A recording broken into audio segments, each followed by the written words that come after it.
Hello, ladies and gentlemen of YouTube. My name is Mr. Maxwell, and welcome to this kind of review of Star Wars Rise of Skywalker, or is it The Rise of Skywalker?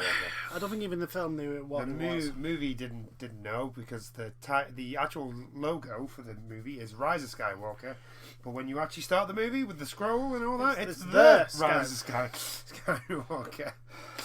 So yeah, that's how that movie started. It started also well.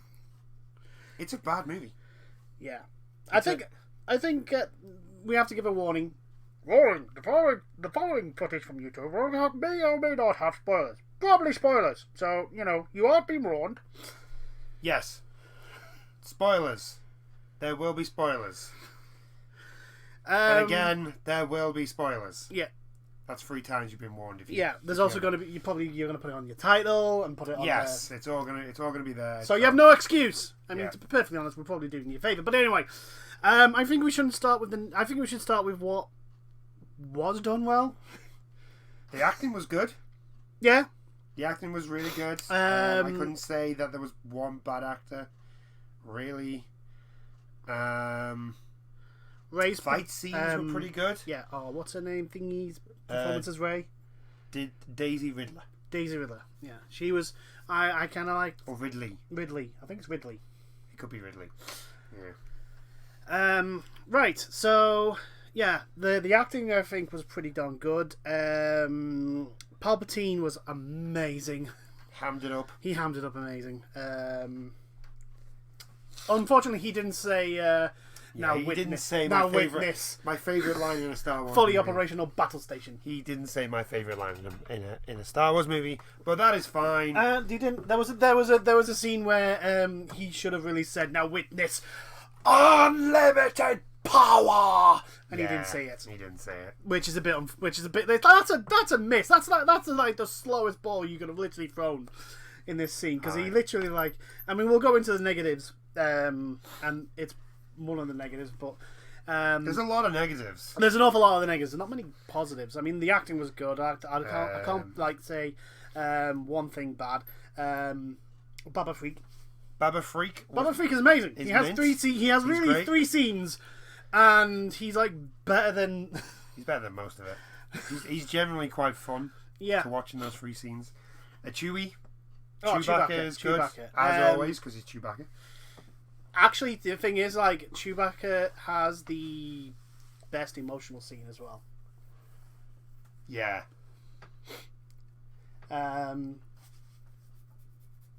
So, I mean, we'll put on the plot points, but we won't actually go through the thing because we tried this. This is the second attempt, and with us going through the plot bit by bit, it took us longer to go through the plot than the actual movie was. We kept forgetting bits.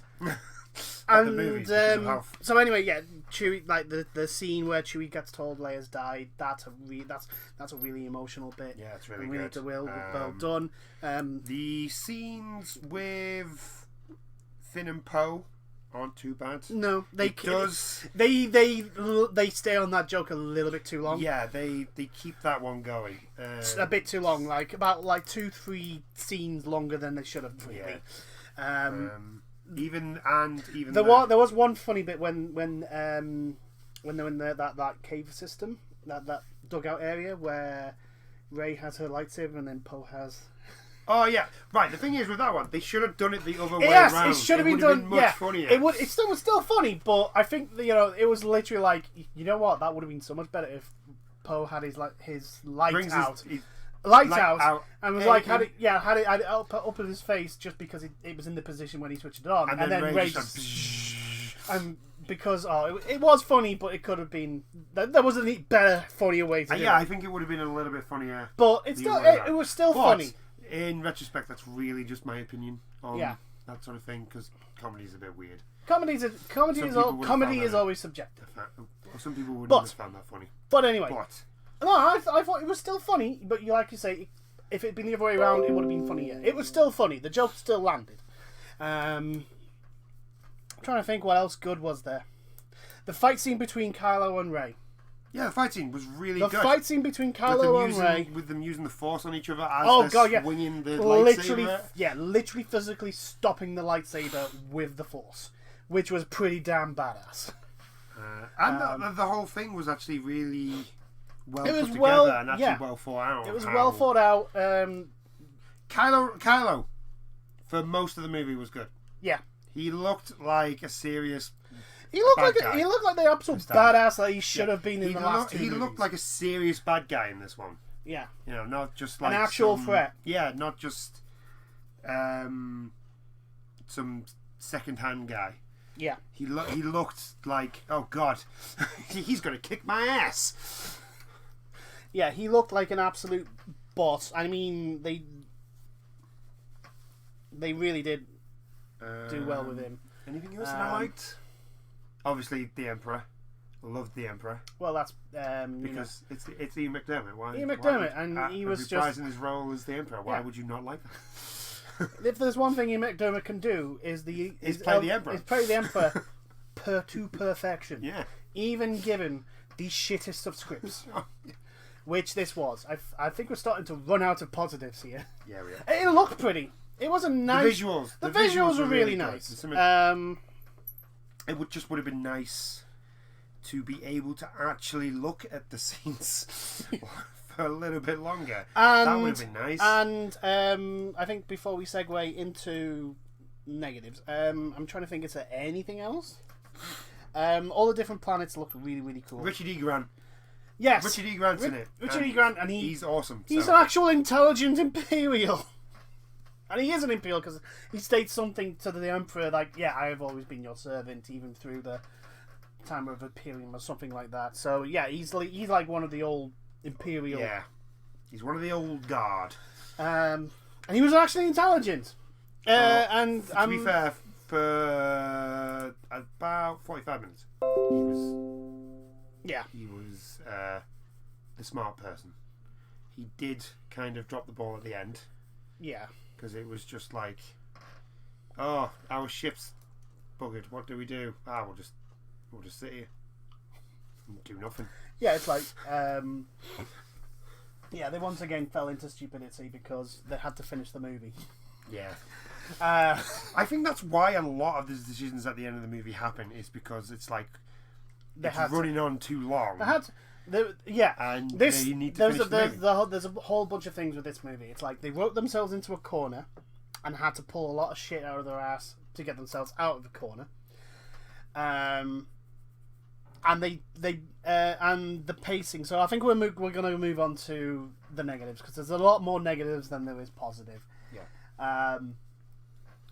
So it's been a few days since we watched it. We've had time to actually think about it. And I'm going to be straight up and honest. The more I think about it, the more problems I'm finding. Yeah, that's the same with me. It is just like, it's the same as The Last Jedi. The more I think about things, I think it's even worse. The more things I find that are just like kind of.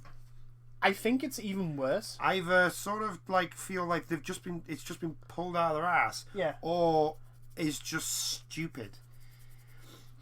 But the thing is though, is like, I think it's worse because The Last Jedi was clearly set out to like pass the torch. It's like, this is the end of the old guard and here's all the new stuff and this is where we're going. And then this movie is literally like, oh, just forget everything that happened in the last movie. Yeah, it doesn't. That is one of the problems. It's trying to retcon everything. The entirety of everything. That's the thing. It's trying to retcon absolutely everything that happened in the Last Jedi, almost. And this trilogy has had no leadership. So, yeah, right. So this movie, what it's trying to do is it's trying to retcon the Last Jedi. Yeah. It's trying to explain who Rey is. Yeah. It's trying to explain things for Kylo. Yeah. To booster him up. It's trying to give a story arc to Finn and Poe. Poe. It's trying to make some sort of weird romance thing for Finn and Rey. Yeah. Or at least on Finn's side. Yeah. At least that's what it feels like. Yeah. I mean, at the end of the movie, it just feels like like he's not even there at the end of the movie. It's just, oh, we'll have a hug and that's it. It was. It tries to explain things to do with Leia that happened in the past, but had never been mentioned at all in the previous movies. Because technically, with obviously spoilers, with Leia being at least training under Luke, I would think that Leia is probably Luke's first student. Yeah. Oh, that's a given. That's a given. There's no. So why would Luke even keep that to himself? Because he doesn't mention that. Yeah. In The Last Jedi. Yeah, it's not mentioned. I know. Yes. So Leia being. I mean, The Last Jedi though does have Leia Supermaning her way back into the ship. I know. Which I don't care what anyone says. That is actually Jedi Master. That's more than Jedi Master level of blooming. That's Jedi Jesus. That's what that is. But unfortunately, Leia is not Jedi Jesus. No, that's Rey. That is Rey. Rey is Jedi Jesus.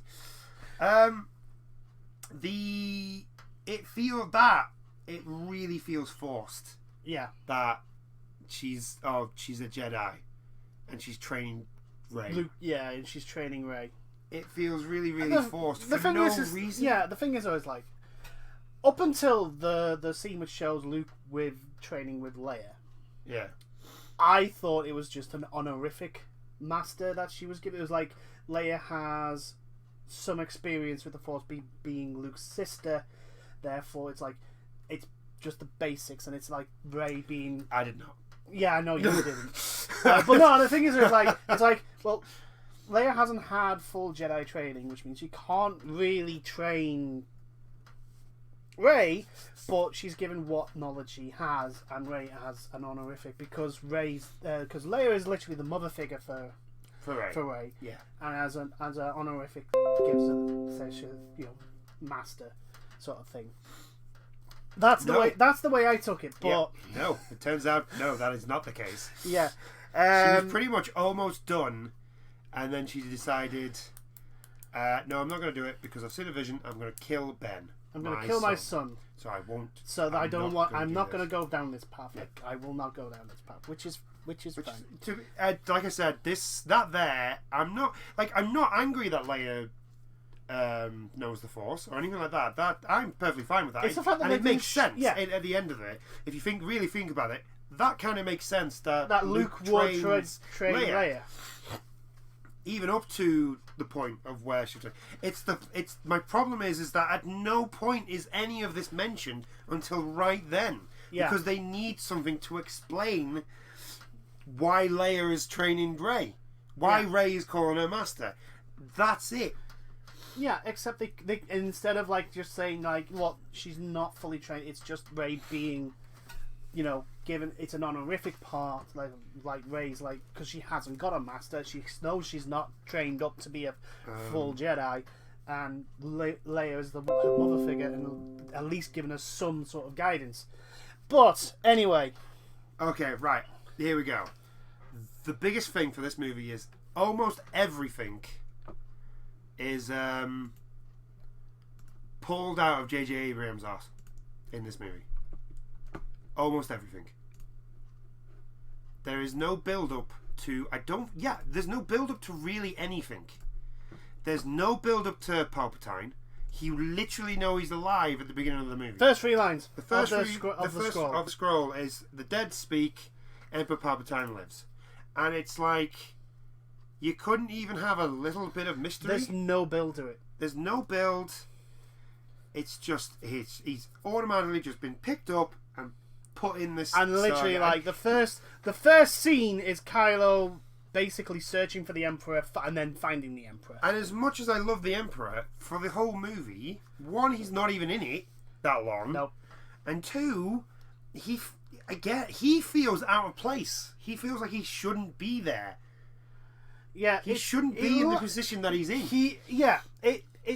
It doesn't explain how he survived being thrown into the core of the second Death Star at Endor, nor the subsequent explosion on Endor, nor the nor the whatever hell happened to that piece of the Death Star he was on, because obviously either A, it was in the vacuum of space, or B, it burnt up on re-entry. But anyway, it just doesn't explain any of it. It doesn't explain how it just goes on. It's just Force. The Force did it.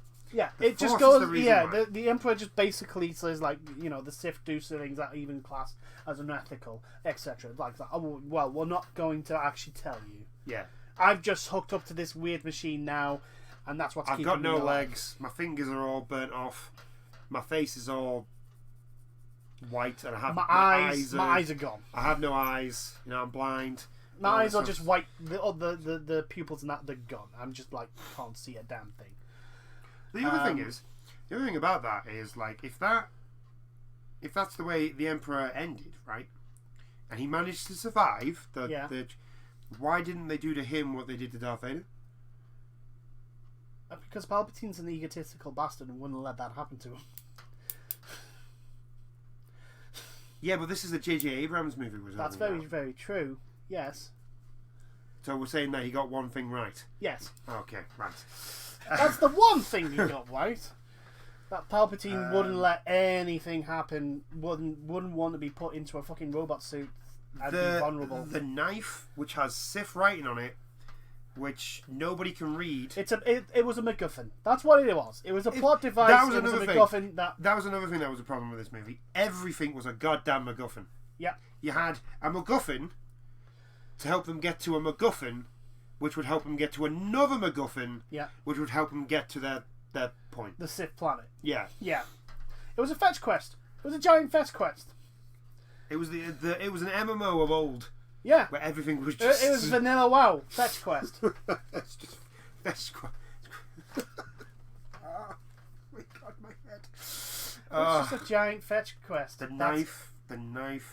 The knife, the Captain's Medallion, the Wayfinder, the Sith Wayfinder. There was all MacGuffin.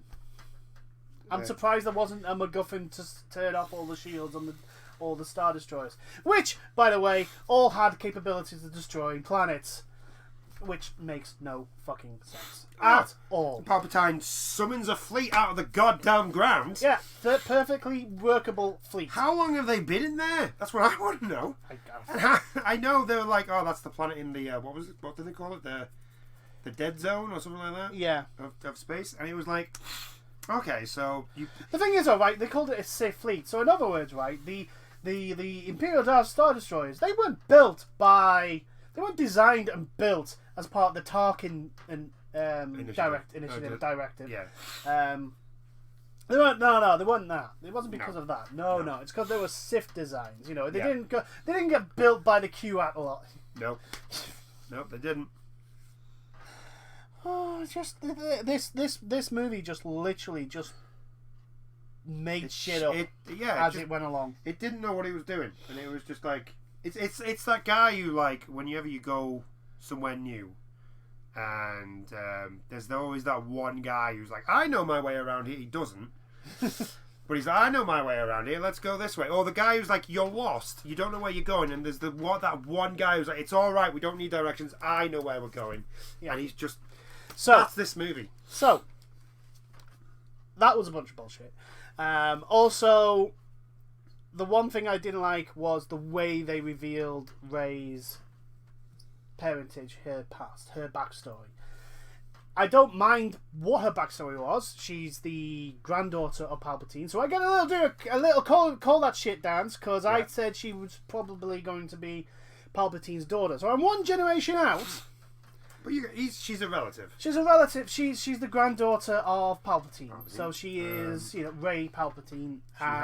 It explains a lot of why she was drawn to the dark side. But unfortunately, I'm not afraid of that suffers from the same thing. A lot of the things that in this movie suffer from is that the fact that there was no build up to this. Yes, there was no hints. Well, there was nothing. No. Like I said in the previous video we did, there should have been hints.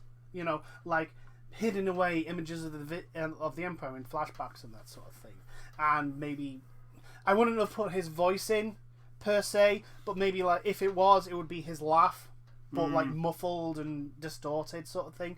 So it's like something she remembers deep from her past, but doesn't actually know where it's from.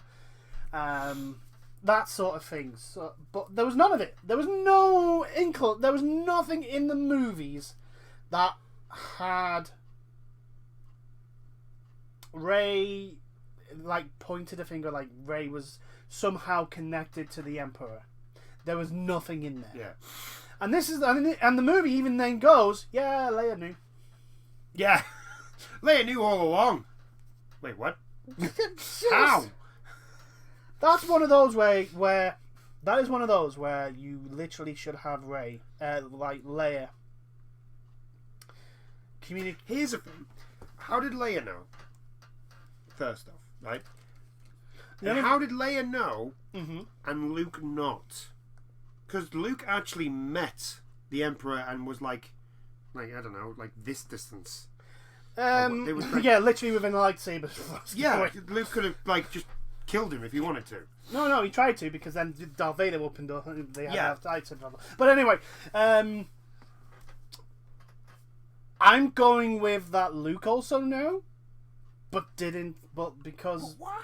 Why would Luke, especially considering the way they had Luke in Last Jedi? Because they're trying to retcon everything. You see what I mean? Yes. We're thinking about this movie and now we're finding more problems. Yes.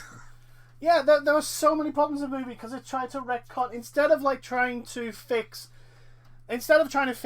one or two things, which we said they should focus on Rey and Kylo, fix those two in this movie, and in a sense they have, but they try to fix what they perceive fix everything else that was wrong. It ruins everything because the pacing in this movie is horrible. Yeah. Lando's in it. Lando is in it. You get him for about three scenes. It's always nice to see Four Lando. Scenes. 3 or 4 scenes. Lando Calrissian. They made a big deal out of Lando being back, and he's in 4 scenes. It's always nice to see Lando. Although I will be honest, he didn't need to be in this movie. No. There was no reason for him to be in here. There was no Other than the bit where they're like, Lando and Chewie, you go and get reinforcements. Yeah. That was it. That was it. That was it. Also, you notice that was that point when he comes back after getting the fleet, that fleet that we never see again. Yeah. That's the only point in the entire movie that the Millennium Falcon doesn't break. Yeah, the final battle. The final battle. It's the only time. Final battle. Every other time. Seriously telling me you in every other space moment with the Millennium Falcon, you have broke that ship? Are you honestly going to try and tell me now that in the final battle? Well, that's because Poe's piloting it, and this time Lando is. That's true. Lando knows. You see, Poe's a dinosaur. Yeah, but Rey was piloting it in the movie because she doesn't. Does she pilot it to the planet in the Endor system? Yeah, I think so. I think it's her and Chewie. What happens? Oh, the landing gear's broke, isn't it? Yeah, because they're getting shot at from. Oh yeah. Because they're trying to pick Rey up. Yeah. They get shot at, and it breaks the landing gear. And so they crash on that planet. Yeah, which somehow they get it working again within a day. Less than a day. Less than a day. I'm like, look, I love the Millennium Falcon, but there are some times they're literally putting the Millennium Falcon in pieces just because. I saw this, and I honestly saw this. I saw that crash on the Endor system, and I was just like, you know what? I think it's time to move on. Yeah. If you're gonna have the poor girl, if you're gonna have that ship break that many times in one movie, the poor girl does not deserve this. Just move on. Let her go. Yeah. I know everybody loves that ship, but come on. Is Chewie with them? I don't think he is. I'm sure they go. It's because they don't go back to the Resistance. Yeah, they do. Camp before then. Yeah, they do. Yeah. Because they leave, and then the next time they go is when. Yeah. Leia's died, and Leia dies while they're on the Endor thing. Yeah. Yes. So Chewie must have been with them. Yeah. No, this is the problem. This film is just so like it goes like a. There is no pace. There is no pacing to this film. It is literally like, and you can sum the story up in this. We need to get this thing to get this thing to get this thing to get. And the movie constantly states we don't have time for this. Yeah, I constantly keep saying that we don't have time. We don't have time for this. We don't have time for this. Which is probably what this is. Probably what J.J. Abrams was saying about a lot of things that he cut off in the. Yeah, we don't have time for this. We don't have time for this one. You know, like this scene or this scene or this scene. Like basically like the script room after they've done the scene where Rey finds out she's Palpatine's granddaughter and go, well, I need something to dwell on. Where's the scene where I was going to be dwelling on this? And I was like, oh, we don't. And J.J. was like, we don't have time for this. Oh. It should have been an hour longer. I expected it. I expected this movie. I thought this movie was going to be 3 hours and a half, roughly. Pushing 4, maybe 4. I wouldn't have minded 4. Which is a bit long. So they could explain things from The Last Jedi. Yeah. Right? Which I was all fine for. I'm totally fine with that. And then you told me it was 2.5 hours. And I was like, there's a lot of stuff they've got to go over. And I don't think 2 hours. I expected them to literally go, look, there are some things we're not going to fix. We're not going to deal with them. They're just going to be there. It's an elephant in the room. We'll have to deal with it. But the primary things we're going to have to fix, we're going to focus on. I didn't think that it's like J.J. Abrams was going to go, yeah, I'm going to fix everything. Or at least attempt to. And in doing so, the pacing ruins everything. Yeah, it tries to fix all the problems, and it tries to be both... episode 8 and 9 J.J. Abrams version. Yeah. In one movie. Yeah. And it's just like, wow, you know what? If you wanted to make a 2 hour, if you had to have it to be 2 hours, I wouldn't have minded if you had to just slowed down and then given us a part 10. Yeah, giving us an episode 10. Yeah. Like 10 is a nice round number, you know. Oh no, but they wanted the trilogy. If they wanted the trilogy, they should have just picked one fucking director to do it. Yeah, they should have. That there is the main problem with this trilogy. But anyway, there's no because they've got so many people working on them. There's no direction. There's no clear vision from point A to the end, from start to finish. There's no clear direction. But let's keep on to let's keep on track because we tried to do that last time and we just failed. Yeah. But there's so much stuff to go through. That's the problem. So many things wrong with it. So the pacing's really bad. It ruins a lot of moments. Like Chewie, there's a scene where it makes you believe it's the first scene where you see the fucking fake deaths. Oh yeah, why are there so many fake deaths in this? There's at least 3. Why are there that many in one movie? There's at least 3 switch and baits. So the first one is done really well. The actual scene. Because Rey's trying to save Chewie, who's been captured and put on this transport ship, and Rey and Kylo having this force battle. And Rey basically... Yeah, it's like a tug of war, isn't it? Yeah, it's like a tug of war, and Rey literally loses control, and all of a sudden, Force lightning comes out of her hand. Which is... That is the first and only indication you have of anything to do with her and Palpatine. Yeah, that's the only Palpatine link. Is the only other person... Up until she gets told, that is it. That's the only time you get any sort of... And so, like, this is... I honestly think this was really well acted, because, like, you have Kylo on one side going... Stone face, like... Just everything is going the way I want. will admit, the scene before that where Rey cuts the TIE fighter. Oh yeah, and then the TIE fighter just goes off and blows up. That is badass. Rey is badass there. And then what is only beats it because of just how ridiculous he looks. He just walks out of the fire like it was nothing. Yeah, it's like, what? Is that the best you could do? Is that all you can do? You made my TIE fighter explode. My cape is a little bit singed on the bottom. I'm going to have to get a new one now. What are you going to... But other than that, like, he did look... Like an absolute badass. He looked like a badass when he came out then. Again, he got his helmet fixed. Should have kept the helmet on for the whole goddamn movie. But we'll just skim over that because I'm done with the mask. So Rey's having this battle. She loses control, and then Force lightning comes out and blows up the transport. And everyone's like, "Oh my god, she's just killed Chewie." Yeah. Because you even went to me and went, they just had killed Chewie. Yeah, did she just kill Chewie? And it was well acted because they had that scene and with Rey's literally like distraught. Her face there was like, what the hell have I done? And then when they're on the ship, she's like, I killed Chewie. And I killed Chewie. Finn comes along being like, it wasn't your fault. And then she's literally like, did you not see? Did you not see what I just did? Did you not see what I did? I did that. That was me. Did you not see that? All Kyle was doing was like stopping me from grabbing the thing. I lost control and I blew up the transport. Now, these two scenes would have a lot more impact if the very next scene we were shown Chewie alive. Yeah. The very next scene. Why? Not even like 5 or 10 minutes. The very next scene, literally seconds after this whole oh my god moment, we are shown Chewie alive. So, there's that. And the second bait and switch is C-3PO. Yeah. The trailer was insane.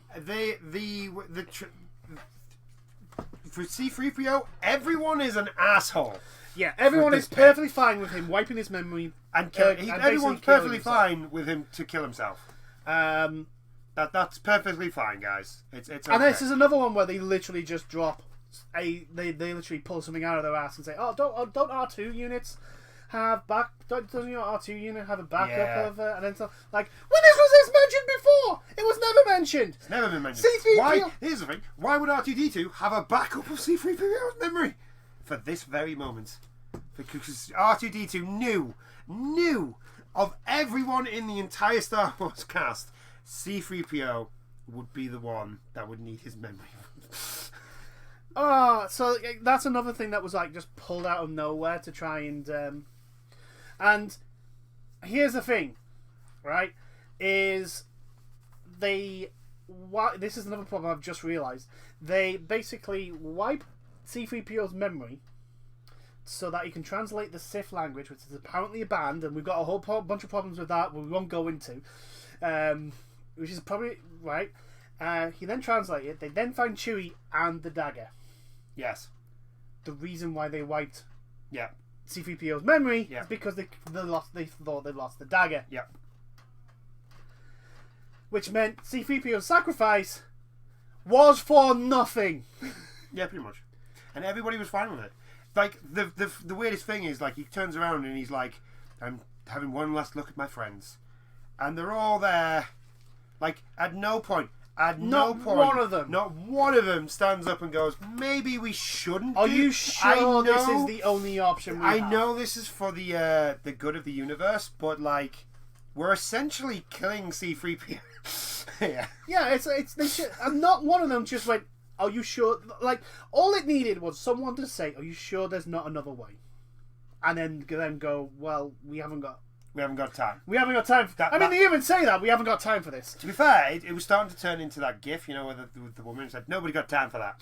That sort of thing. It was turning into that. Yeah, but, like, all they needed was, like, one sentence of someone saying, are we sure there's no other way? And then maybe Poe, because Poe's the asshole in this group, going, well, there may be another way, but it would take us too long to find it, and we don't really have... We have, like, 12 hours or something like that to find it. I mean, why the Emperor gave out in his message, you have 16 hours to comply, otherwise you will all die. That's a very specific time. Yeah, it's very specific and very weird. So, there's that. That's the second bait and switch. And the third bait and switch is the friend, who was like, I want to fucking kill you because you left me here with Sons of Death. Yeah, that's and then, like, 30 seconds later, we're cool. We're best friends now. We're best friends. Oh, Jesus Christ, that gave me whiplash. Just that. Like, Jesus. She did a U-turn faster than Bleak. She turned around faster than you could say Abraham Lincoln. Babylon 5 fighters who fight in Zero G can literally just turn... She turned around faster than that. She did a U-turn. 1 minute she's like, I'm going to kill you now because you left me here with all this debt. And the next minute we're like, yeah, we're best friends. Here's this thing that could... The only way I can get off the planet. Yeah. Here's this thing so you can go and save your friends. So her and Baba Freak are apparently stuck on this planet still when a Star Destroyer comes out of nowhere and blows it up with a cannon. Now, but it's another bait and switch because she somehow shows up in a Y-wing. I think it's a Y-wing. I want to say a Y-wing. I could be wrong. I want to know. Right, there's two things. Right, one, I want to know how she got off that planet. Yeah. And two, I want to know how she got that ship. Yeah. Like, I know you go through hyperspace and all this stuff, but even just getting to the Resistance or anybody else with a ship, that's gonna take time. Right. The way they could have explained that is that Lando basically decided, right, we're gonna all meet at this point, and basically sets a beacon at this one point, and then starts bouncing around basically to each system and going, hey, we need your help. Come to this if you're gonna help. Come to this beacon point, and then from here we'll go to the thing. Right. That's the only way this could work. Yeah. Only way. It doesn't do anything. Doesn't explain it at all. Coming to think about it, right? I've just realised the problem with that giant fleet appearing outside Exelar, I think. Exelar, the Sith planet. Yeah, it's named terribly. Right. I'm sorry. Right. So they needed that wayfinder to get through to get the proper path. Yeah. Right. Rey was transmitting the. Yeah. No. That fleet was way too big. That fleet was way too big to be able to get... Right, so what you're telling me is... Yeah, right, the entire skyline was filled with ships. The entire skyline was... So you're telling me that no one, absolutely no one, noticed that there was a giant fleet going through in line, coming through this... I'm going to say a portal? Yeah, because they had to go through that red thing to get... Yeah, it's like literally because there's the pose literally at his end. He's like, "I'm sorry, guys, I've led you all to your deaths. We're alone." The other thing is, and then Lando goes, "You're never alone." Yeah, and but this is the thing that should have been like what it should. It then just cuts to the entire fleet already there, and what it should have done is cut to the Millennium Falcon with other ships bouncing in behind him, and that whole bunch of ships. But obviously, that would have taken too long. They didn't have time for it. This is the thing. If you think about it, while everyone's getting shot, that fleet were busy just lining up. Yeah, in formation. Just lining up and getting into for that shot because they wanted that shot. They wanted that. J.J. Abrams wanted that shot so people could go, "Oh, there's that ship from Rogue One. Oh, there's that ship. There's the Ghost. Oh, there's that. Oh, that's Jimmy Bobs." Like, don't get me wrong, it's a pretty cool scene seeing all those ships. But when you actually think about it, if you actually think about it logically, you're just like, hold on, your friends are all dying down there, and you're just lining up. Like, are you not even gonna try? There were fucking capital ships. There were capital ships in that fleet, right? And the first thing they should have done is literally stormed into those bloody Star Destroyers and just blown them the ship up because they made a point. They're in atmosphere. They don't have shields. Why the fuck did they take time to line up into this giant line formation? Well, you see, we never see that fleet again. It's like the fleet was there, and then it wasn't. The final battle was the final battle between the First Order, the last. I need to stop thinking about this movie. I need to. I keep finding things. Yeah, I keep finding things. The final battle wasn't a actual like space battle. It was just something in the atmosphere, and it made no sense. Even though they kind of fixed Rey, I want to say there's no real character development. Not really. To where she's still she's still Jedi Jesus. Yeah, they did. That's just basically all she is. Again.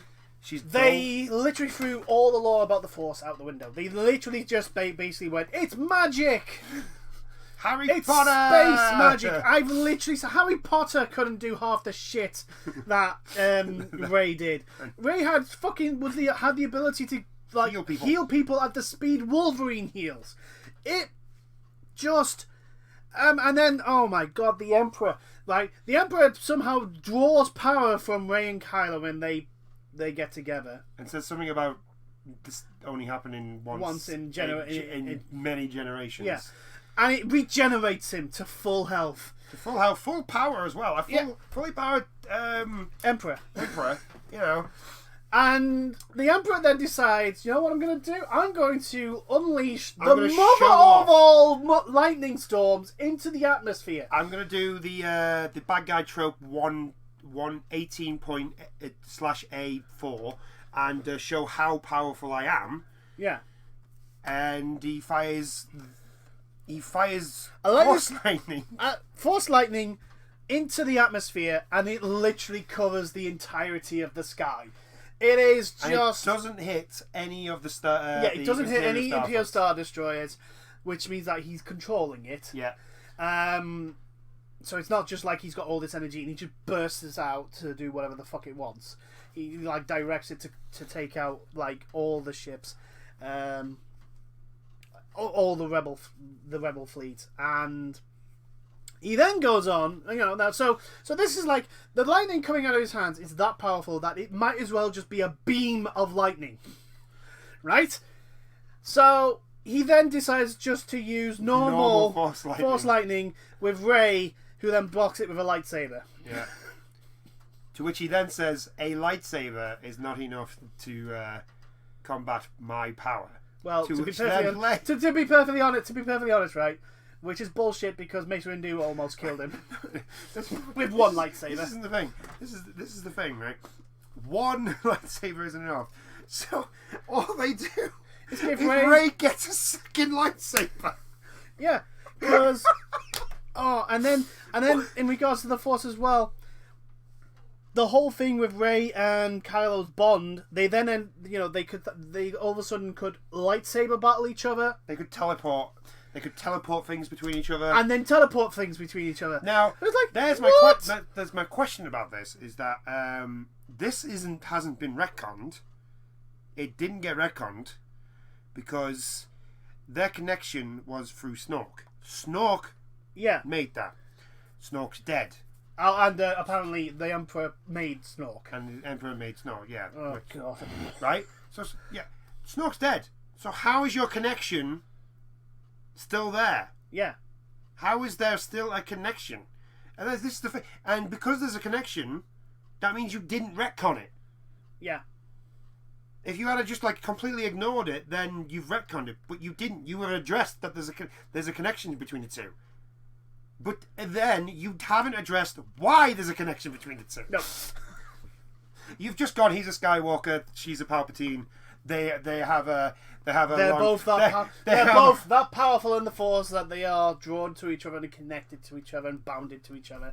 And it's like, which is absolute bollocks, because if that was true, Anakin would have been bonded to the Emperor. Yeah. And he wasn't. No. The Emperor, Palpatine had to manipulate Anakin. Yeah. And twist his visions. To get him to join him. The fact that they literally just like wrote over Snoke in one line. I mean, to be fair, he was wearing his pajamas when he died. Yeah, I know, but still, it's like for the last two movies, the big bad was Snoke.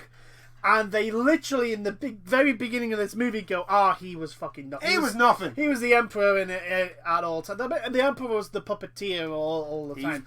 Which would be a cool reveal, like, midway through the movie, but at the very beginning, it's like... I'm trying to think, is there anything else, like, ridiculously... The Star Destroyer is having... Finn goes to sacrifice himself again... And still doesn't die. He's like, yeah, everybody, what I'm about to do, I'm going to blow the ship up, so everybody needs to get off, because I need to be here to make sure that the turret shoots that ship. I'm manually hacking. I'm going to manually do this, which I'm fine with. Yeah. All right, okay, I get it. I get this point. I understand what you're thinking here, because you know that... You need somebody... Somebody needs to be there to make sure the turret fires at that thing...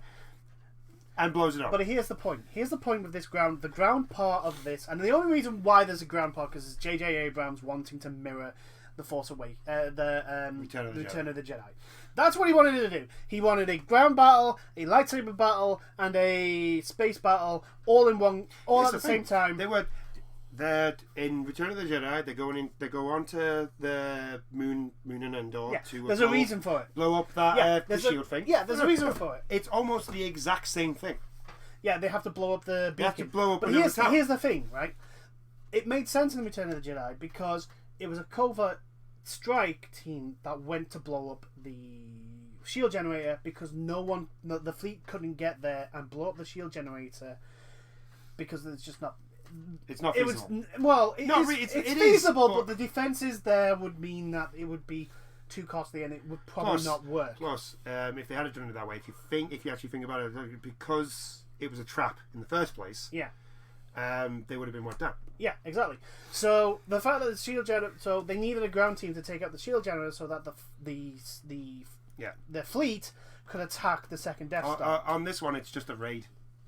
Everybody goes, right, we're all going for that. So the plan is to drop a ground. Now the Rebel fleet is full of Y-wings, B-wings, X-wings, A-wings, Rebel blockade runner, and then the reinforcements come with a whole bunch of capital ships, right? And other fighter craft. So last time I checked, B-wings, Y-wings, and X-wings. A-wings as well. I know, but all have torpedoes. Yes. Why would you need ground forces to shoot a beacon? I don't know. This is the thing. It's like they had a also those those Y-wings they were way too fast. They were keeping up with X-wings. Yeah. Like No, not a chance. But anyway, the plan for taking out the beacon made no sense because it's just like literally like, look, the first thing we do is we blow up the beacon with our ships. Torpedo run, done. We don't even need torpedoes, lasers. The A-wings were just as capable of blowing up the beacons as well as the. Oh. So it's like, and the Imperials like go right. Realize the target turn it off. We'll turn ours on. Yeah. Right. Which is again that makes sense, but then they go, oh, they've moved it. So what we'll do is we'll cover the landing ship. These are X-wings and Y-wings and that, etc. We'll cover the landing ship so that they can get on and walk across this Star Destroyer. It is a cool scene. It is. They come out on those weird horse things. It is a cool scene, but if you think if you think about it, if you actually think about it, you find the flaws. You actually think about it. Say I'm Poe Dameron.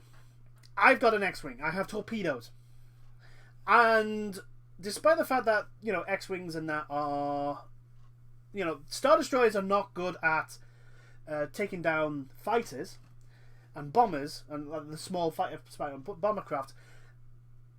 They're very difficult to blow up by just fighters and bombers on their own because they're that big. Yeah. They're a capital ship. It's like little mosquitoes taking little bites at them. I'll get on to the point with how they destroy them, which is bullshit. So I mean, there's a lot of bullshit with that, including the actual methodology of how they get to. Anyway, so. It's like, I have torpedoes and lasers. I can blow this thing from here. I could just literally strafe the fucking beacon and it'll blow up. Because the shields, like they stated, they're in the atmosphere. There's no shields. Literally, it's like, look, primary targets. Beacon, bridge. Beacon, bridge. Repeat till dead. You don't even need torpedoes. Just your lasers will do the job. Aye. Because we all know Imperial Star Destroyers are quite vulnerable to having their bridges blown up and the entire craft lose control and crash into the surface. It happened to the Executor. It happens to most. It happens to a lot of Star Destroyers. If the bridge goes, that's it. They're done. It's a big flaw. It's a giant flaw. Although, to be fair, this is the same group of people that had a vent. No, that was deliberately put in there as a weakness so that it could get blown up. The first Death Star. Yeah, I know. But this is the same. But this is the same group of people that saw that and went, "Yeah, that's fine." Yes, that is true. That is the same group of people. So so most likely it's the same person who designed the Death Star who designed these Star Destroyers. So it's just like, yeah, don't worry about it. I'm trying to think what else are the big. Oh, right. And my one rant. I'm going to rant here. You can't just stick a a Death Star cannon onto a Star Destroyer, have it be the same size, if not maybe a little bit longer barrel, as the Dreadnought cannons. Yeah. which had two. Yeah. Fired both of them. Didn't blow up the planet. Nope. Just had the surface go boom. I don't think in the original idea that the planet was supposed to blow up. Someone just because thought, when they go to do the thing, they just say blow up the city. They don't say blow up the planet or anything like that. They go blow up the city, and they fire, and then the planet explodes. To which I want to know who's on that ship. Because, God, you've got to think like blow up the city, boom. Oh. I said the city, not the planet. Oh, we just goofed. But the thing is, it's like right. The dreadnought is like, if I remember correctly, it's huge. It's the biggest ship. The dreadnought, apart from the supremacy. Apart from the supremacy, but other than that, I think it's the biggest ship that one we've seen, and two probably a little bit smaller than the Executor. Maybe like Superstar Destroyer size. It's not that. To be fair, unless we get them like right next, because the angles on the dreadnoughts were not exactly great. No. To me, the dreadnoughts just look like a weird bloody hot plate. Yes, a wedge-shaped hot plate. Yeah, it was just like this flat thing. But yeah, you even though like the images weren't fantastic, you did get the sense of scale. Yeah. So it definitely looked like a giant ship. Yeah. And it was definitely bigger than a normal Star Destroyer. So I think the gun on the dreadnought was the size of a Star Destroyer. But yeah, no, the thing is like the dreadnought had two of them. It fired both, and all it did is blow up the rebel base. It vaporized the rebel base. So there's a good sized crater there, but it didn't blow up the entire fucking planet. And yet now J.J. Abrams wants us to believe that Star Destroyers can be fitted with a giant fucking gun and it'll just work. No! It doesn't work like that! Laws of physics, man. It's like if that's the case, if like there's a reason why the second Death Star is bigger than the first one, because it has more power and more it needed more power and control to be able to fire a bigger gun, and actually be able to target capital ships for it. Yeah, because like the first Death Star, you could target it at is a planet. That is it. Yeah, pretty much. The second Death Star, obviously, the big shock reveal is like, yeah, I can shoot ships with this. I can shoot whatever I want. And it's like the thing is, right, if you strap something of that requires that much power to blow up a ship, to blow up a planet, it can't do anything else. No. You literally have to turn everything else off. There's like, can't have shields, can't have guns, can't have point defense, can't have shuttlecraft, can't have fighters. Where the fuck did those fighters come from? Because the cannons were at the bloody shuttle bay. Yeah. That's where the cannons were. There was a shuttle bay. Did you actually? Now that I think about it, about the whole image, did it not look like the gun had been like photoshopped onto the Star? It felt like that. It felt like they literally put a Star Destroyer and rammed the cannon into it. It looked like it'd been photoshopped. It was. It didn't look natural. Like it was supposed to be that. Yeah, it just doesn't work. It should not have work. You can't just strap a giant planet-killing laser beam onto a capital ship and expect it to fucking work. There is the reason why the super weapons in Star Wars are gigantic, because they need the space in those ships to have the power source to power the weapon. Also, it's just for... It would have made sense if rising from the fucking grave instead of a giant Sith fleet was the Eclipse. Well, I mean... It should have been the Eclipse. It would have made as much sense as him pulling a fleet out of the fleet. Exactly. It would have made just as much sense of him pulling out a fucking entire fucking Sith fleet out of the fucking ground if he'd pulled the Eclipse. And then, if the Eclipse could have just basically jumped around, they wouldn't have had to have an atmospheric battle. It could have been literally like the rebels, the resistance, the remains of the resistance versus the fucking Eclipse. That would have been, yeah. That would have been better. Right. It would have made more sense, because then you have the Eclipse jumping around, blowing planets up, and I wouldn't be going, what? So I think there's thousands. There's a lot more like things that we could pick this part of this movie. I think we should. Rey teleporting a lightsaber to Kylo. Oh yeah. Rey teleporting a lightsaber to Kylo. Actually, deliberately doing it though. Yeah. Like before, when it was like a complete accident, when he like grabbed the necklace off her. Yeah. I was like, okay, I don't like it, but Fine. as long as this doesn't lead to anything stupid. And it led to something really stupid. Yeah, because Rey's at the point where like the Emperor's basically going, "You need to kill me to become." Yeah, this movie fucks over the Sith Lord as well. Yeah, really fucks over the Sith Lord. I really don't like what they did to the Sith. Yeah, that's the one thing you really like about Star Wars. I like the Sith. I like them. The Sith and Boba Fett. They're awesome. The Sith are awesome. They've got like the cool look. They've got the awesome. They always have the really cool lightsabers. Oh, I mean, even evil Rey had a mint lightsaber. Oh, the twin, the twin one that like goes out. It has like it's on a hinge. It's like on a hinge. Like, how cool did that look? I originally thought, like, is she gonna get something like that? But it's like a blue and green. Yeah. Sort of one. Like, because especially when she got layers. Yeah, I thought that was what she was going to do with Leia and Luke. She was going to build it, and she was going to have this like badass looking double. So she's stuck. She's in this position where it's like it makes it look like because the Emperor's saying, "Kill me, and then I will become a part of you, and you will become a Sith Empress." And you will take the throne. And you will take the throne. Which makes no fucking sense. It's a ritual. It's what they do. Yeah, they turn the fucking Sith into a cult. It's the first time that this ritual has ever been mentioned, but you know. They turn the Sith into a cult. Yeah. That's what they do. Yeah. Because this thing is just ridiculous. Like there's skulls or what looks like skulls, and they turn and then they turn to people in black bloody hoodie in the robes. Sith like hoodie. And so Rey's like surrounded, and she's got like it looks like she's been given no choice. And again, the Emperor's got like these really shitty red stormtrooper guys,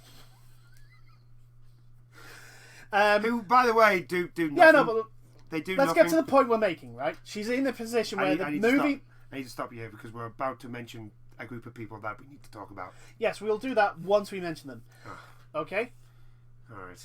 I know you're not gonna like it, but right, she's stuck in this situation. It makes it look like because the resistance are losing. Clearly, they're being overwhelmed. There's too many TIE fighters. The Emperor just fired lightning into the sky. No. That's after. It is. Yes, it is. Right. That is after. Right. So I'd still want to know where all these TIE fighters came from, because where they're supposed to come from is no longer being used for TIE fighters. Are being used for a giant planet-killing death weapon. Well, for that you could argue that they came from the ground.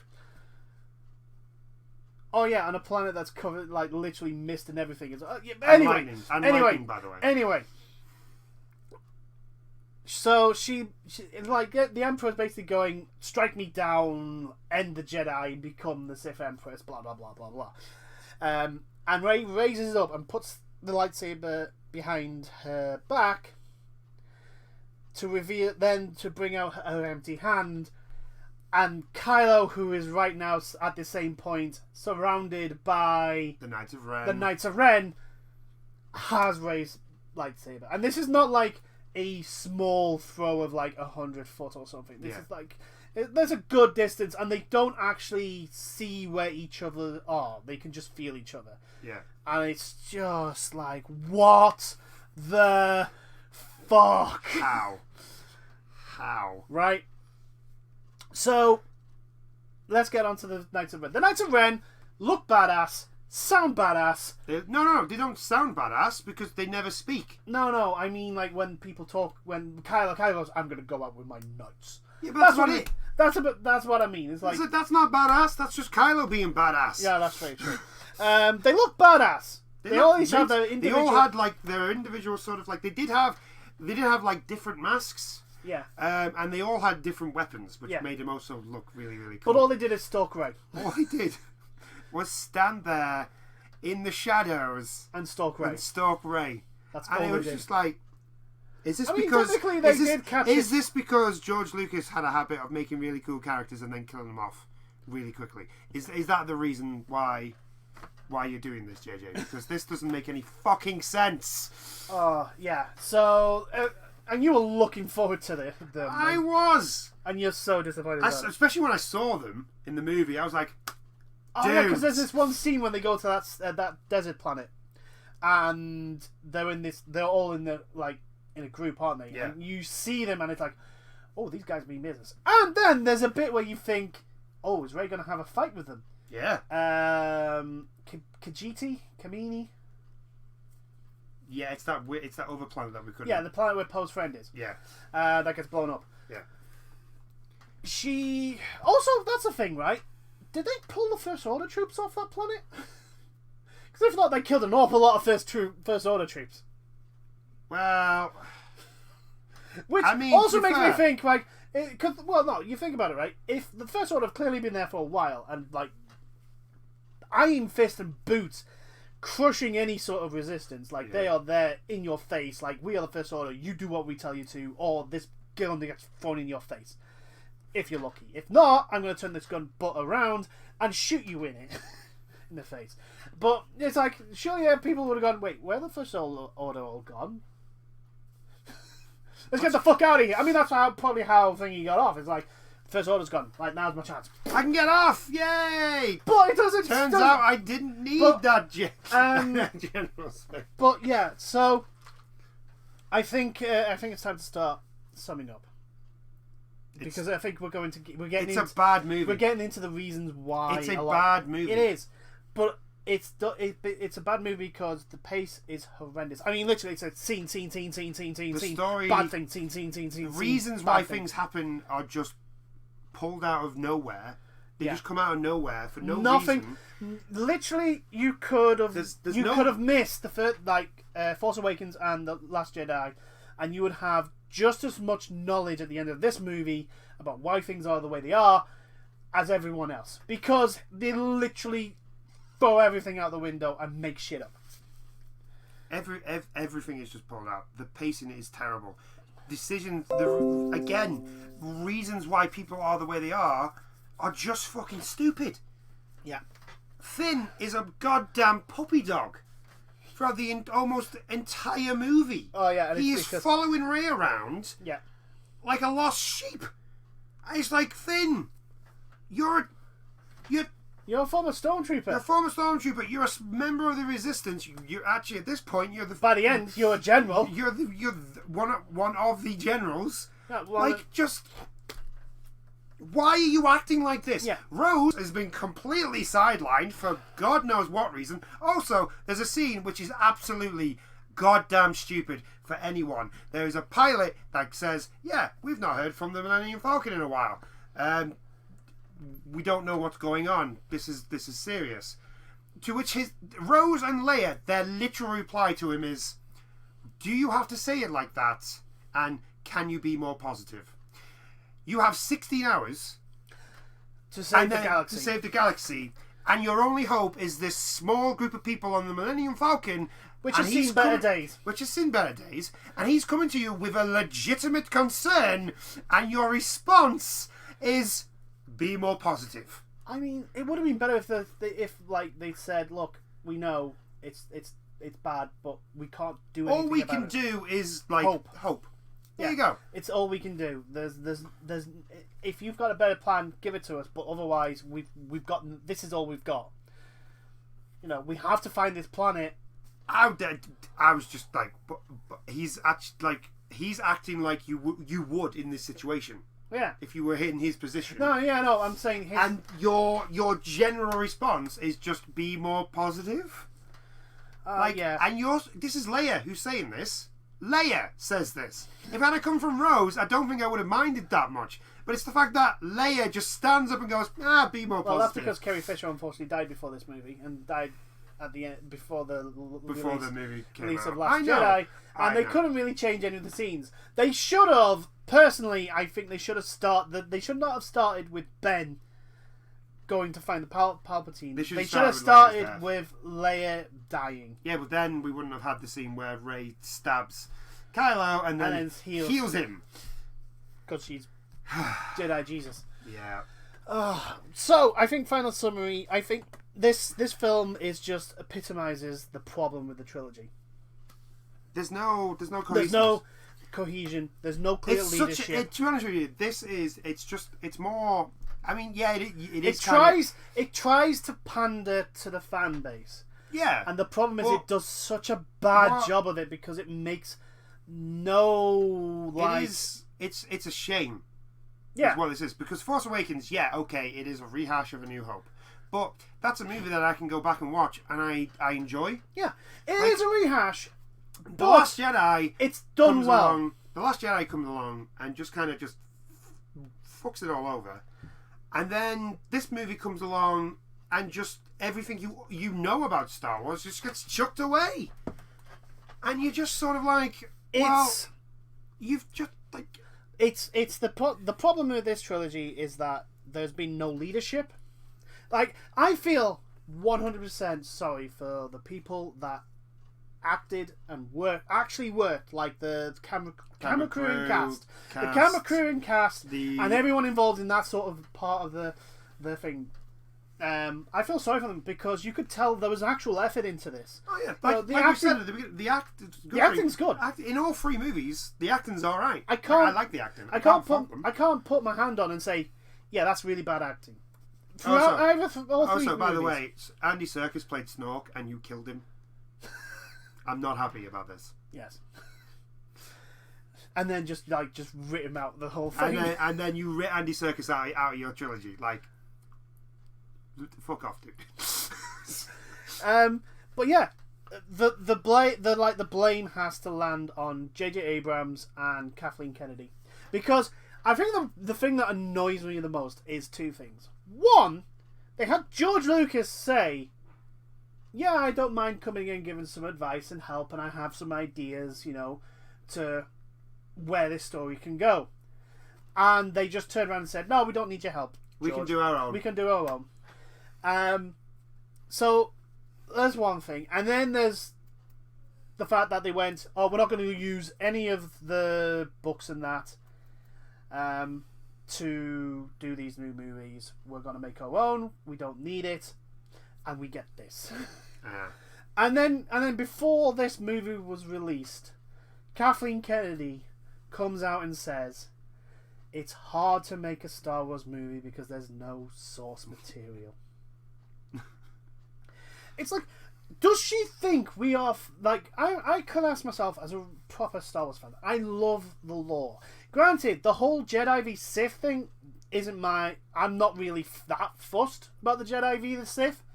I'm more into the rebellion versus the Empire, and then in the books, like the New Republic versus the Remnants. Yeah. And Zinj, is it Zinj? I think it's Zinj. And Yazzie Nizard, and that sort of thing. I ate that sort of stuff up. I loved it, right? But it was almost like they were expecting us to... They thought we would be expecting them to do, like, verbatim the stories in the books. And I'm like, well, no, we weren't. It's impossible to take, like, the Thrawn trilogy and put it into a movie. Because, one, Mark Hamill, Carrie Fisher, and Harrison Ford are too old to be able to do what Luke, Leia, and Han do in that trilogy. It's impossible. And we knew that there was going to be new characters to fulfill those roles, if need be. But there's nothing wrong with taking elements from There's nothing wrong with taking elements and no one's going to be like, well, I don't like this because you took this from this book. Yeah. Or you took this from a cartoon, or you took this from... I think the vast majority of people are in agreement. The best trilogy they could have taken from the books, the Legends, as it is now. It's my canon, but still. And after this movie, a lot of other people's canon. The Thrawn trilogy is fantastic. It is 3 books. It is a beginning, a middle, and an end, and it is really well done and written. And all they had to do was take that and tweak it so that it made sense with new characters coming in. And they didn't. They decided, no, we're going to start from scratch because we can sell more merchandise like that. It's like, no, what you do is you make new ships and stuff and sell those. Yeah. Instead of going, Oh, you know all those new ships that you saw in the last movie? Yeah, no, we're just going to show you all the old stuff because nostalgia. That's the thing. Like, oh, we want to. Even if it's that, like, oh, we want to sell more merchandise. You can still make merchandise off the books. Yeah. Like you can still do that. You can still characters that are in. There's a lot of characters that are in the books that are figures. That are not figures. There's tons. You can still sell. War. You could have literally done a whole series of figures on that. You can still make new merchandise. It's not hard. But the thing is, like, the problem is, like, what they wanted to do, they wanted to do a trilogy and have 3 different directors. And that's never going to work. And there wasn't somebody up at the top to say yay or nay. Kathleen Kennedy did not do that. It was clearly that she didn't do that. That is the difference. There was no vision. That is the difference between the Marvel Cinematic Universe and what they've done with Star Wars. The Marvel Cinematic Universe that Disney's got, there is one guy right at the top. That basically goes, this is the overarching plot he basically, if I'm right, I might be wrong. He is at the top, so like, but his main job is to make sure that everything fits in nicely. Yeah. Maybe there are some inconsistencies between the movies, but they're not universe breaking. They're not plot. They're not massive plot holes or anything like that. And Kathleen Kennedy just. What did she do? This one did nothing. She had that Star Wars is for girls t-shirt. But I'm thinking, like, as like the main leader of this development, this trilogy, right? She's the head honcho of this, and her primary purpose should have been it's not just to get these movies out, but to make sure that they are especially if you're doing a trilogy, that they're coherent and follow, that they don't contradict each other. And I mean, to be perfectly honest, we should have realised there was that things were going to go downhill because they announced, oh yeah, J.J. Abrams is going to do the first one, this guy is going to do the second one, and someone else is going to do the third, and it's going to be a trilogy. And all going to fired the third director. Yeah, and over creative differences. I want to know what these creative differences are. Probably like him going, "This is dumb. This is dumb. I'm not doing that. That's dumb." like J.J. Abrams, apparently, for The Last Jedi, his draft was just thrown out the window. And it's like, okay, fine, but why do you try? That sucks. That does suck. Yes. But why have you tried to literally retcon everything from the last movie? And I'm worried that this is going to be the last Star Wars movie that we get.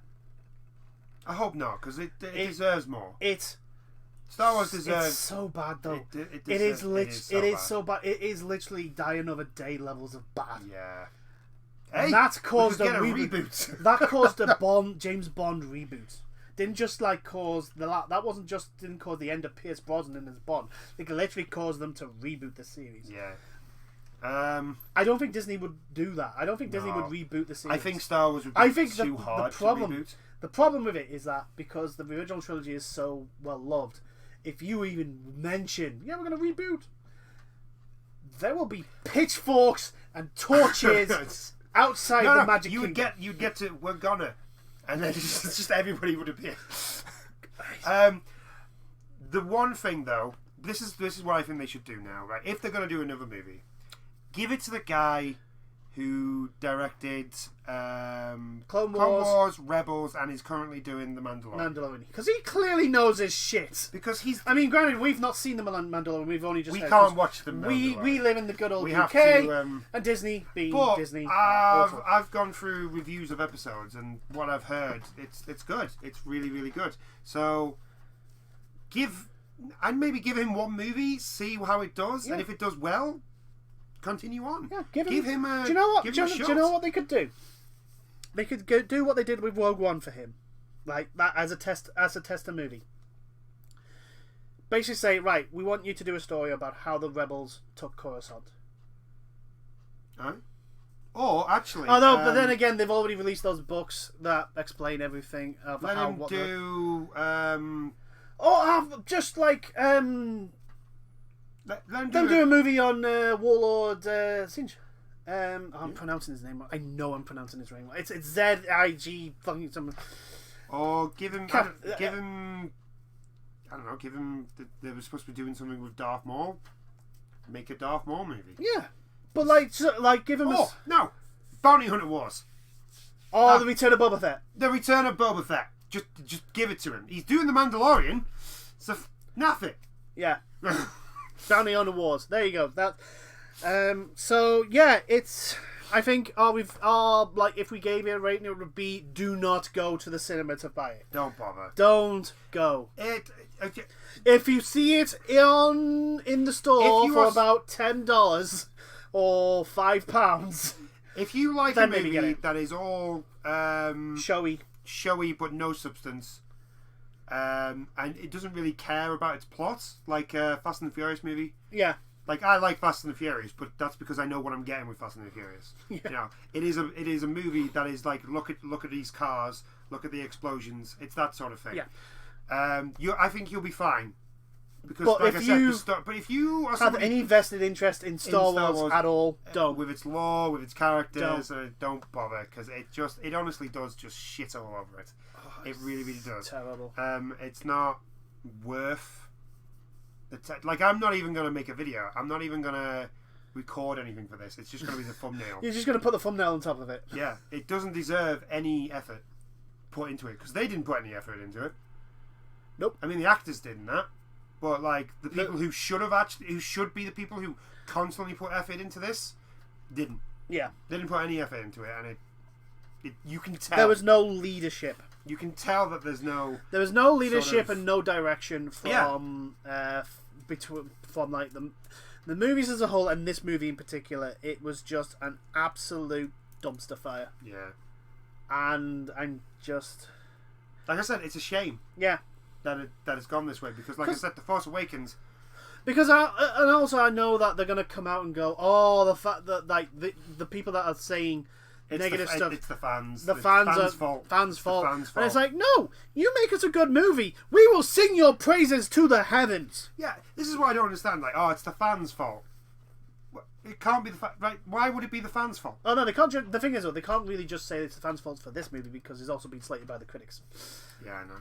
But it's like, you've really done bad. Look, they go through stages. It's going to be the fans' fault first. That's going to be the first response. Yeah. It's the fans' fault that it's not doing so well. Which I've never really understood that concept. Yeah. It's the fans' fault. Yeah. Because if it was good, the fans would like it. Yes. It's because I think it's because they don't want to take response. They can't open up and say, yeah, we fucked up. We fucked up. We made a mistake. If Kathleen Kennedy literally comes out and says, yeah, we kind of dropped the ball with this trilogy. We kind of messed up. We want to learn from our mistakes. I mean, granted, I wouldn't trust her as far as I could throw her, but still, it'd be like, okay, so you're actually owning up to your errors. Yeah. And I think there's a for some reason there's something that's like, oh, you can't admit you're fallible. No. Oh, that's because that's Disney. It's like, no, you fucked up. They fucked up. They fucked up with this trilogy. Yeah, they messed. Yes. Force Awakens was a rehash of A New Hope, but it would be a good launch pad for. The thing is, right? Yeah, it's a rehash of A New Hope, but there's enough in there to at least get you interested in the next movie, for one, and there's still enough originality in there. Yeah. To keep it going. It's just the basic plot is the same. Yeah. As A New Hope. Everything else around there is kind of new. You're interested. You meet the First Order, which are new. I mean, yes, like I said, they're Space Nazis. They're Space Nazis, but like, yeah, they're new. We've got Rey. We've got the things with Rey. We've got BB-8. We've got Finn. We've got Poe. No, we don't have Poe because he's barely in that movie and he's not a main character. We've got Captain Phasma. You've got Kylo Ren. General Knox. You've got General Knox. Hux. Hux even. You've got Snork as just the hollow face thing. Yeah. There's enough there that keeps you interested. Yeah. And then The Last Jedi, like, I don't hate the fact that they tried something different. it's just the massive F you to everything you know and love. Yeah, just say bye to it. That's the problem. That and the fact that they just decided to make every character stupid. Yeah. Throughout the entire film. Yeah. They just decided to do that. And then this film just literally is. And this one's just like, yeah, it might as well just have been like, yeah, it's Star Wars, woo! And then somebody pulls a party popper and then left. Yeah. That's what this felt like. And that's as much time and effort that they really spent on like understanding what should and shouldn't work in Star Wars. Or even just explaining anything. I think that's the thing that this entire trilogy has failed to do. It's like it explains nothing. It's like it went, you know what, the prequels were slow because they tried to explain the politics and all that sort of stuff. Yeah, but it needed to. Really slow. So what we're going to do is we're going to turn the speed up to we're not going to miles an hour. We're not going to touch politics at all. We're not going to go through any of that stuff. We're just going to go action scene, action scene, action scene, action scene, action scene, action scene, plot development, action scene, action scene, action scene. And that's what we got. So yeah, anyway, I think we should end it there. Yeah, we've gone on long enough. It's been about I think people would have getting our gist of what we're trying to say. Yeah. I hope it's not the last movie. I'm worried that it is going to be because I don't think it will be because it's still actually done quite well in the box office. But I think it has only done well because people. Its initial showing. It's not just that, but it's also it's the third in a trilogy, and if you've seen two. But the thing, my worry is like, its initial showing has done well. Yeah, it's true. It's how long its staying power, and I think this is going to literally fall. This off is a definitely cliff. the worst. Yeah, this is definitely the worst. I left the movie. Watched it on Friday night. I left that movie, the Odeon Cinema. I left that, thinking, well, it's not as bad as The Last Jedi. Yeah, that's all right.